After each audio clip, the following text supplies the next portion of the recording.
এই চাষি বন্ধুরা দেখেন, আজকে একটা ভিডিও করছি। তো একটা স্প্রে দেবো কিছু জমিতে, যেটা বীজের ধান রাখবো সেটাতে একটা স্প্রে দেবো আজকে। ধানের বয়স তো জানেন আপনারা, এর আগে ভিডিও দেখেছেন।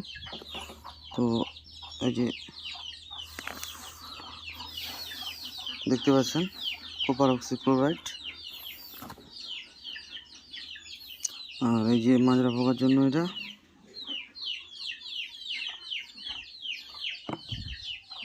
এটাও পোকার জন্য দুটাকে মিক্স করে, এটা অর্গানিক, দুটাকে মিক্স করে আর এবার ইউজ করব। আর ছত্রাক নেই, এটা হচ্ছে ব্যাকটেরিয়া নাশক, ফাঙ্গিসাইড দেখতে পাচ্ছেন, কপার হাইড্রোক্লোরাইড 50%। তো এই চার্জার মেশিনটা আমি নতুন নিয়েছি। কেন নিয়েছি তার কারণটা বলবো ভিডিওতে। এটা দাম হচ্ছে মোটামুটি 2800 টাকা, আর আমি পেয়েছিলাম 2000 টাকায়, কারণ এটা 800 টাকার মতো একটা কুপন দিয়েছিল।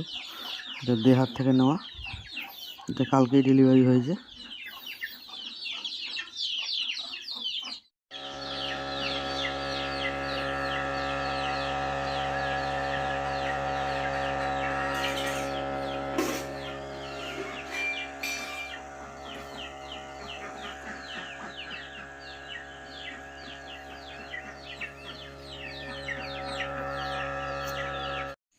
এই যে চাষি বন্ধুরা দেখেন, কোন কোন জমিতে এটা ইউজ করব সেটা তুলে ধরবো আর পরিচয় দেবো। এই দেখতে পাচ্ছেন, এর আগে এই জমির ভিডিও দিয়েছিলাম, কিন্তু অন্য সাইড থেকে, এবারে অন্য সাইড থেকে। তো স্প্রে শুরু হবে এখন। যে রেডি আমি। এই চাষি বন্ধুরা দেখেন, এটা কোনটা জমি, ওই যে ভুট্টা ক্ষেত, এই যে আকাশমণি গাছ, ইউক্যালিপটাসের গাছ দেখতে পাচ্ছেন।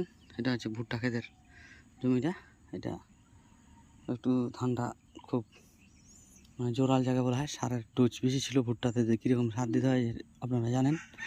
তো ওটাতে একটা স্প্রে দিচ্ছি, আর এই ধানটাকে আমি বীজ হিসেবে রাখবো, তার জন্য এটাকে একটা এক্সট্রা স্প্রে দিচ্ছি।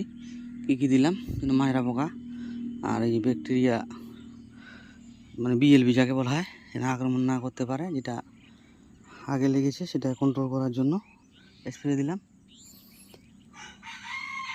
আর কোন কোন জমিতে এই ডোজটা স্প্রে দেবো সেটাও দেখাবো, কীরকম রেজাল্ট হচ্ছে সেটাও দেখাবো।